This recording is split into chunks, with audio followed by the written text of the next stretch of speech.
പ്രദീപേട്ട നമസ്കാരം. നമസ്തേ.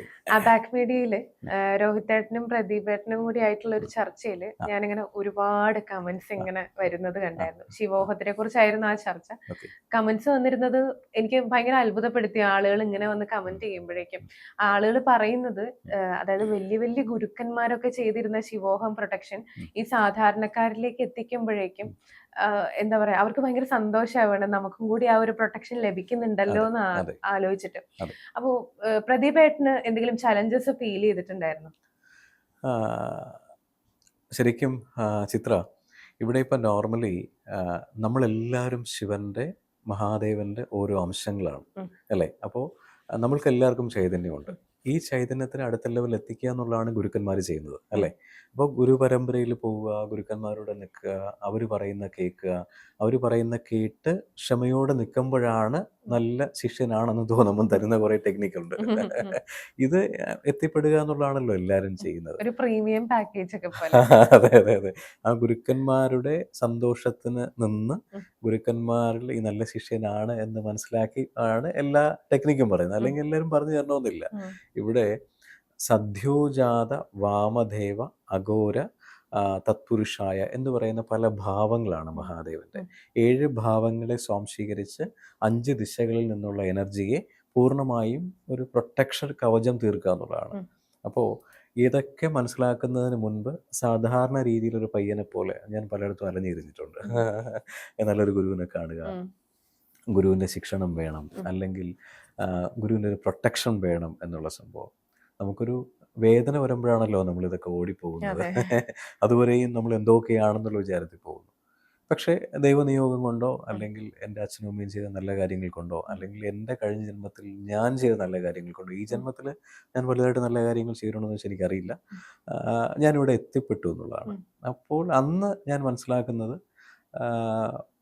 നമ്മളെ കൊണ്ട് വേറൊരാൾ ഒരു പ്രൊട്ടക്ഷൻ അനുഭവിക്കുകയാണെങ്കിൽ ഞാനൊരു 100 ബെൻസ് എടുക്കുന്നതിനേക്കാളും ഏറ്റവും എൻ്റെ മനസ്സിൽ കിട്ടുന്ന സുഖം അതാണെന്നുള്ളതായിരുന്നു. അപ്പോൾ അങ്ങനെ എനിക്ക് നിയോഗമുണ്ടോ, എനിക്കങ്ങനെ കൊടുക്കാൻ കഴിയുമോ എന്ന് ചോദിച്ചാൽ എനിക്കറിയില്ലായിരുന്നു. എൻ്റെ ഉപാസനയും എൻ്റെ ജീവിത രീതികളും ബാക്കിയെല്ലാം വെച്ചിട്ട് എല്ലാവർക്കും ഉണ്ടാകുന്നത് പോലെ എൻ്റെ ലൈഫിലും കുറേ ബിസിനസ് വീഴ്ചകളും അല്ലെങ്കിൽ സന്തോഷവും ഈ എല്ലാം എനിക്കും ഉണ്ടായിട്ടുണ്ട്.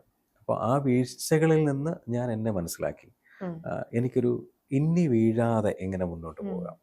അപ്പോൾ എപ്പോഴും ഒരു കവചം വേണം. ആ ഒരു കവചത്തിൽ നിന്നാണ് ഞാൻ സാധനയുടെ ഒരു നല്ല നിലയിലേക്ക് എത്തിയതും അവിടെ നിന്ന് നല്ല ഗുരുവിലേക്ക് എത്തിയതും. ആ ഗുരു വഴി ഞാൻ ടിബറ്റൻ മോങ്സിനെ കാണുകയും, ഒന്നല്ല നിരവധി മോങ്സുമായിട്ട് സംസാരിക്കുകയും നിരവധി മോങ്സുമായിട്ട് ഞാൻ കോൺക്ലേവ് ചെയ്യുന്നുണ്ടായിരുന്നു.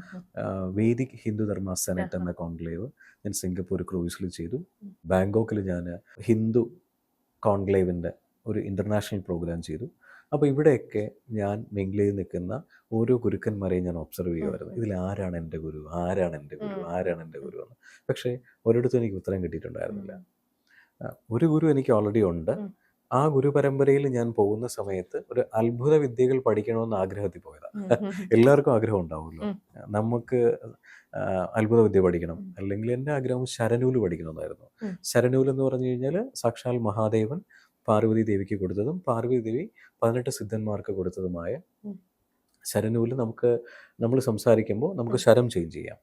ഇടാ പിങ്കള നാഡികളിൽ കൂടെ ശ്വാസോച്ഛ്വാസത്തിനെ കൺട്രോൾ ചെയ്യുന്നതാണ് ശരനൂല് എന്ന് പറയുന്നത്. എന്നിട്ട് സുഷുമ്ന നാഡിയിൽ കൂടെയാണ് നമ്മൾ കറക്റ്റായിട്ട് ശ്വാസം എടുക്കുന്ന സുഷുമ്ന നാഡിയിൽ കൂടെയാണ്. ഇവിടെ ഒരുപാട് ഗുരുക്കന്മാർ ശരനൂല് പ്രാക്ടീസ് ചെയ്യുന്നവരാണ്, പല ഗുരുക്കന്മാർ. നമുക്ക് എഗെയിൻസ്റ്റ് ആയിട്ട് വരുന്ന എന്തിനേയും മാറ്റാൻ പറ്റും. ഇപ്പോൾ എനിക്ക് വളരെ വേണ്ടപ്പെട്ട ഒരാളുണ്ട്, ഞാൻ പേര് പറയുന്നില്ല. അദ്ദേഹം വളരെ പ്രസിദ്ധനാണ്, അദ്ദേഹം ഇത് കാണുന്നുണ്ടായിരിക്കും. അദ്ദേഹം സാധാരണ കുട്ടികളുമായിട്ട് ബാഡ്മിൻ്റൺ കളിക്കാൻ പോകും. അത്യാവശ്യം ദീക്ഷ കൊടുക്കുകയും നല്ല ലെവലിൽ നിൽക്കുന്ന അദ്ദേഹം. അപ്പോൾ ഇദ്ദേഹത്തിന് ഓപ്പോസിറ്റ് നിന്ന ആള് ഒരു ഇൻ്റർനാഷണൽ പ്ലെയറാണ്. അപ്പോൾ പുള്ളി ഓപ്പണായിട്ട് പറഞ്ഞു, ഞാൻ നിന്നെ തോൽപ്പിക്കുമെന്ന് പറഞ്ഞു. ശരനൂലിരിക്കുന്ന ആളെ എന്ത് തോൽപ്പിക്കാൻ? ഇദ്ദേഹം ഇവിടുന്ന് ശരം മാറ്റും. അതായത് ഇവിടെ നിന്ന് നമുക്ക് വേറൊരാളുടെ ശ്വാസത്തിനെ കൺട്രോൾ ചെയ്യാൻ പറ്റും.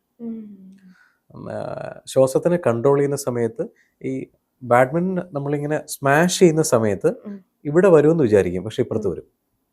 ശരം ചേഞ്ച് ആയി പോകും. ശരം എന്ന് വെച്ചാൽ ശ്വാസമാണ്. ശ്വാസം ചേഞ്ച്, നമ്മുടെ കോൺസെൻട്രേഷൻ പോകും. അങ്ങനെ പുള്ളി തോറ്റു. പുള്ളി ലാസ്റ്റ് പറഞ്ഞ് നീ എന്തൊക്കെ ചെയ്തിട്ടാണ്. ഇങ്ങനെ പല സംഭവങ്ങളുണ്ട്. ഇപ്പം ഈവൻ വേറൊരു എക്സ്പീരിയൻസ് എന്ന് പറഞ്ഞാൽ, എനിക്കറിയപ്പെടുന്ന വളരെ വേണ്ടപ്പെട്ട ഒരാളിനോട് പറഞ്ഞാണ്, പ്രദീപ് ജി, നമ്മുടെ ഒരു അടുത്ത സുഹൃത്തിൻ്റെ കുട്ടിയെ ബോംബെ ഫ്ലാറ്റിൽ വെച്ചിട്ട് ഒരാൾ അബ്യൂസ് ചെയ്യാൻ ശ്രമിച്ചു. വേറെ ആരും ഇല്ലായിരുന്നു വീട്ടിൽ.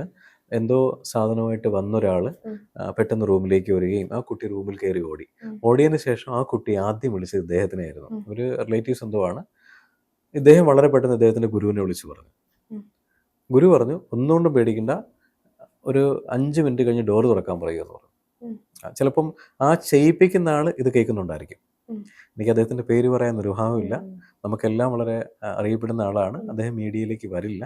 സോ ഈ ഇൻഫർമേഷൻ പറയുന്ന സമയത്ത് ഞാൻ ഈ പറയുന്ന പറഞ്ഞ പുള്ളിയോട് ഞാൻ പറഞ്ഞിട്ടുണ്ടായിരുന്നു, എന്തെങ്കിലും ഒരു സമയത്ത് ഞാനത് മീഡിയയിൽ ഷെയർ ചെയ്യുന്നത്. മേ ബി ഇന്നായിരിക്കും ആ സമയം ഞാൻ ചിത്രമായിട്ട് ഷെയർ ചെയ്യുന്നത്.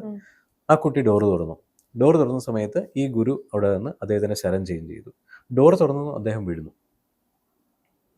അദ്ദേഹത്തിനെ ഹോസ്പിറ്റലിൽ കൊണ്ടുപോയി ഈ കുട്ടിയാ. ആംബുലൻസ് വിളിക്കുന്നു, അദ്ദേഹം ഹോസ്പിറ്റലിൽ കൊണ്ടുപോയി തിരിച്ചു കൊണ്ടുപോകുന്നു. അപ്പോൾ ഒരാളെ ഈസി ആയിട്ട് നമുക്ക് ചേഞ്ച് ചെയ്യാൻ പറ്റും. എവിടെ നിന്ന് ചെയ്യാം? നമുക്ക് വരുന്ന മഴയെ മാറ്റാൻ പറ്റും. 2021 ഡൽഹി കോൺസ്റ്റിറ്റ്യൂഷൻ ക്ലബ്ബിൽ വെച്ചിട്ട് ഞാൻ ഇന്റർനാഷണൽ കോൺക്ലേവ് ചെയ്തു. എൻ്റെ FBയിലൊക്കെ ഉണ്ട്. അതിൻ്റെ വലിയൊരു അനുഭവമാണ്. കോൺക്ലേവ് ചെയ്യുന്ന സമയത്ത് 10:30 ഇനാഗ്രേഷൻ. ഞാൻ ക്യാബിനറ്റ് മിനിസ്റ്റർ ഷെഖാവത് പാണ്ഡെയാണ് ഞാൻ ഇൻവൈറ്റ് ചെയ്തിട്ടുണ്ടായിരുന്നത്. ആ പ്രോഗ്രാമിൽ ഞാൻ ഓർഗനൈസ് ചെയ്ത കോൺക്ലേവാണ്. 1000-ന് മേളിൽ ആൾക്കാരുണ്ടായിരുന്നു ആ കോൺക്ലേവിൽ. ആ കോൺക്ലേവിൽ ഞാൻ മോദിജിയെ കൊണ്ടുവരാൻ വേണ്ടി തീവ്ര ശ്രമങ്ങൾ നടത്തിയിട്ടുണ്ടായിരുന്നു. മോദിജിക്ക് ഏറ്റവും ഇഷ്ടപ്പെട്ട 2 കോൺഫറൻസ് ഹാളാണെന്ന് പ്രകൃതി മൈതാനും ഈ പറയുന്ന കോൺസ്റ്റിറ്റ്യൂഷൻ ക്ലബ്ബും. അപ്പോൾ കോൺസ്റ്റിറ്റ്യൂഷൻ ക്ലബ്ബ് ചെയ്ത് കഴിഞ്ഞാൽ അദ്ദേഹം വരുമെന്ന് മനസ്സിലാക്കിക്കൊണ്ട് ഞാൻ അദ്ദേഹത്തിന് ഇൻഫോം ചെയ്യാനും അദ്ദേഹത്തിനെ കൊണ്ടുവന്ന് തീവ്ര ശ്രമങ്ങൾ നടത്തി. ഫൈനലി എല്ലാവരെ പോലെ എനിക്കും ലാസ്റ്റ് ഇൻഫർമേഷൻ കിട്ടി, അദ്ദേഹം ആ ദിവസം സ്കെഡ്യൂൾഡാണ്, വരാൻ പറ്റില്ല എന്ന് പറഞ്ഞിട്ട്. ഞാൻ അതിനോടൊപ്പം തന്നെ plan B, cabinet minister Shekhawat Pandey, ഇന്ത്യയിലെ RTI commissioner Tejas Karji, IAS officers, ഇങ്ങനെ നിൽക്കുന്ന അത്യാവശ്യം റെപ്യൂട്ടഡ് ആൾക്കാരുണ്ടായിരുന്നു. ആ സമയത്ത് ഭയങ്കര മഴയെന്ന് പറഞ്ഞാൽ ആ കോൺക്ലേവ് ചെയ്യുന്നതിന് മുമ്പ് എനിക്ക് ഒത്തിരി ചലഞ്ചസ് ഉണ്ടായിരുന്നു. ഒരുപാട് ഭീഷണി കോൾ ഉണ്ടായിരുന്നു. ഡൽഹിയാണ് ചെയ്യുന്നത്, അത്ര ഈസിയൊന്നുമല്ല. ഞാനൊക്കെ ഒരുപാട് വർഷം ഡൽഹിയിൽ വളരെ കോൺടാക്റ്റും കാര്യങ്ങളൊക്കെ ഉണ്ടായിരുന്ന വ്യക്തിയാണ്. അപ്പോൾ കോൺക്ലേവ് ഞാൻ ഉദ്ദേശിച്ച് ഞാൻ നല്ലൊരു ഇൻഡ്യൂഷനിലാണ്, നല്ലൊരു ഇൻറ്റൻഷനിലാണ് ഈ സംഭവം ചെയ്യുന്നത്. എന്ത് ചലഞ്ചാണെങ്കിലും നമ്മൾ മലയാളീസ് അല്ലേ, അത് ഓർറൂൾ ചെയ്യുമല്ലോ. നമ്മുടെ ഗുരുക്കന്മാരും നമ്മുടെ കൂടെ നിൽക്കുന്നവരെല്ലാവരും ഉണ്ടായിരിക്കുമല്ലോ. കോൺക്ലേവ് ചെയ്യുന്ന സമയങ്ങളിൽ അപ്രതീക്ഷിതമായ മഴ എന്ന് വെച്ചാൽ അസാധ്യ മഴ. അപ്പോൾ 1000 പേര് വരുന്നവർക്ക് 1000 മൊമെന്റോസ് ഓൾറെഡി പ്രിപ്പയർഡ് ആണ്. ചീഫ് ഗസ്റ്റ് മൊമെന്റോസ് പ്രിപ്പയർഡ് ആണ്. സർട്ടിഫിക്കറ്റ്സ് പ്രിപ്പയർഡ് ആണ്. കേരളത്തിൽ നിന്ന് എൻ്റെ കൂടെ ഒരു വലിയൊരു ബറ്റാലിയൻ ആൾക്കാർ എൻ്റെ കൂടെ ഉണ്ടായിരുന്നു. ഈ മഴ തീരുന്നില്ല. ഈ കോൺസ്റ്റിറ്റ്യൂഷൻ ക്ലബിന്റെ ബാക്ക് സൈഡ് ഓപ്പണാണ്. കംപ്ലീറ്റ് വെള്ളം അകത്ത് കയറിക്കൊണ്ടിരിക്കുക. അപ്പോൾ ഞാൻ ആകെ പ്രതിസന്ധിയില്ല. അപ്പം എൻ്റെ കൂടെ നിൽക്കുന്ന എല്ലാം ഗുരുവര്യന്മാരാണ്. ഞാൻ എന്ത് വേണമെന്ന് പറഞ്ഞാൽ ഇവർ എൻ്റെ കൂടെ നിൽക്കുക. ഞാൻ ഒരാളോട് പറഞ്ഞു, എനിക്ക് എങ്ങനെയെങ്കിലും ഈ ക്യാബിനറ്റ് മിനിസ്റ്റർ വരുന്ന സമയത്ത് മഴ ഒരു 10 മിനിറ്റ് മാറണം എന്ന് പറഞ്ഞു. അപ്പോൾ എന്നോട് ഒരാൾ പറയുക, അദ്ദേഹത്തിൻ്റെ പേര് ഞാൻ പറയുന്നില്ല, അദ്ദേഹം കൊച്ചിക്കാരനാ, കേൾക്കുന്നുണ്ടായിരിക്കും. ഞാനന്ന് സ്റ്റേ ചെയ്യുന്നത് ലീമറഡിയനിലായിരുന്നു ഡൽഹിയിൽ. അപ്പം എൻ്റെ റൂമിന് മുകളിൽ ഞാൻ അദ്ദേഹത്തിന് റൂം കൊടുത്തിട്ടുണ്ടായിരുന്നു. അപ്പോൾ അദ്ദേഹം എന്നോട് പറയുന്നു, പ്രദീപ് ജി ഒരു 10 മിനിറ്റ് എനിക്ക് റൂമിൻ്റെ കീ ഒന്ന് തരണമെന്ന് പറഞ്ഞു. ഞാനിങ്ങനെ ആകെ ഫുള്ള് ടെൻഷനിൽ നിൽക്കുമ്പോൾ ഇദ്ദേഹം ഒന്ന് കീ ചോദിക്കുക. ഞാൻ എന്താണെന്ന് ചോദിച്ചു. ഞാൻ മഴ സ്റ്റോപ്പ് ചെയ്ത് തരാം. അപ്പം അപ്പോൾ പുള്ളി അങ്ങ് വിശ്വസിച്ചു. അപ്പം അതിനുശേഷം ഒരുപാട് അനുഭവങ്ങളുണ്ട്. അതായത് പല ഗുരുക്കന്മാരും മഴ സ്റ്റോപ്പ് ചെയ്യിപ്പിക്കും. അത് ഈ പറയുന്ന ശരനൂൽ പ്രാക്ടീസ് ചെയ്യുന്നതുകൊണ്ടാണ്. മഴ സ്റ്റോപ്പ് ചെയ്യിപ്പിക്കുക എന്ന് വെച്ച് കഴിഞ്ഞാൽ നമ്മുടെ നേരെ വരുന്ന മഴയെ, ഇത് കേൾക്കുമ്പോൾ പലർക്കും വിശ്വസിക്കണമെന്നില്ല, പക്ഷേ ഗുരുക്കന്മാരോട് ചോദിച്ചാൽ അവർ പറഞ്ഞു തരും. കേരളത്തിൽ ശരനൂൽ പ്രാക്ടീസ് ചെയ്യുന്ന ഒരുപാട് പേരുണ്ട്. പല ആൾക്കാരോട് എനിക്ക് നല്ല കണക്ഷൻസ് ഉണ്ട്. അപ്പോൾ മഴയുടെ ഗതിയെ മാറ്റിവിടുക എന്നുള്ളതാണ്. പക്ഷെ അങ്ങനെ ചെയ്യാൻ പാടില്ല എന്നുള്ളതാണ് ഞാൻ പിന്നെ മനസ്സിലാക്കിയ ഒരു സത്യം. അതായത് പ്രകൃതിക്ക് എഗെയിൻസ്റ്റ് നമ്മളൊന്നും ചെയ്യരുത്, പ്രകൃതിയായിട്ട് കൊണ്ടുവരുന്നതാണ്. പക്ഷെ നമ്മളെ പ്രൊട്ടക്ട് ചെയ്യാൻ ശരനൂൽ ഉപയോഗിക്കാം. ഒരു മേജർ ഡിസിഷൻസിൽ പോകുമ്പോഴോ, മേജർ ഡിസ്കഷന് പോകുന്ന സമയത്തോ, ഒരാളോട് സംസാരിക്കുന്ന സമയത്തോ നമുക്ക് ഇടയ്ക്കിടയ്ക്ക് ശരം ചേഞ്ച് ചെയ്യാം. ഇപ്പോൾ നോക്കിയാൽ മനസ്സിലാവും നമ്മുടെ ഏത് മൂക്കിൽ കൂടെയാണ് കാറ്റ് വരുന്നത് എന്നുള്ളത്. ഒരു മൂക്കിൽ കൂടെ ആയിരിക്കും, കുറച്ച് കഴിയുമ്പോൾ അടുത്ത മൂക്കിൽ കൂടെ ആയിരിക്കും. ആ ശരം നമുക്ക് ചേഞ്ച് ചെയ്യാം. ഏത് മൂക്കിൽ കൂടെ നമ്മൾ ആ പറയുന്ന ശരം കടത്തി വിട്ട് കഴിഞ്ഞാലാണ് നമുക്ക് നല്ലതെന്നുള്ളത് നമുക്ക് മനസ്സിലാക്കിയിട്ട് നമുക്ക് ചെയ്യാം. അപ്പോൾ ഇതാണ് ശരനൂൽ. നിങ്ങളുടെ ജീവിതത്തിലെ വലിയൊരു മാറ്റങ്ങൾക്ക് വേണ്ടി അബാക് ജ്യോതിഷം നിങ്ങളോടൊപ്പമുണ്ട്. നിങ്ങളുടെ ജീവിതത്തിൽ വരുന്ന ഏത് തരം ജ്യോതിഷപരമായ, പൂജാപരമായ അല്ലെങ്കിൽ വാസ്തു സംബന്ധമായ എന്താവശ്യങ്ങൾക്കും അബാക് ജ്യോതിഷത്തിലെ കൺസൾട്ടന്റുമായിട്ട് നിങ്ങൾക്ക് സംസാരിക്കാൻ ഈ താഴെ കാണുന്ന നമ്പറിൽ വിളിക്കാവുന്നതാണ്. അതിലുപരി ജ്യോതിഷപരമായ പുതിയ പുതിയ അറിവുകൾ നിങ്ങൾക്ക് ലഭിക്കുന്നതിന് വേണ്ടി ഈ പറയുന്ന ചാനൽ സബ്സ്ക്രൈബ് ചെയ്യാൻ മറക്കേണ്ട ആവശ്യമില്ല. Thank you.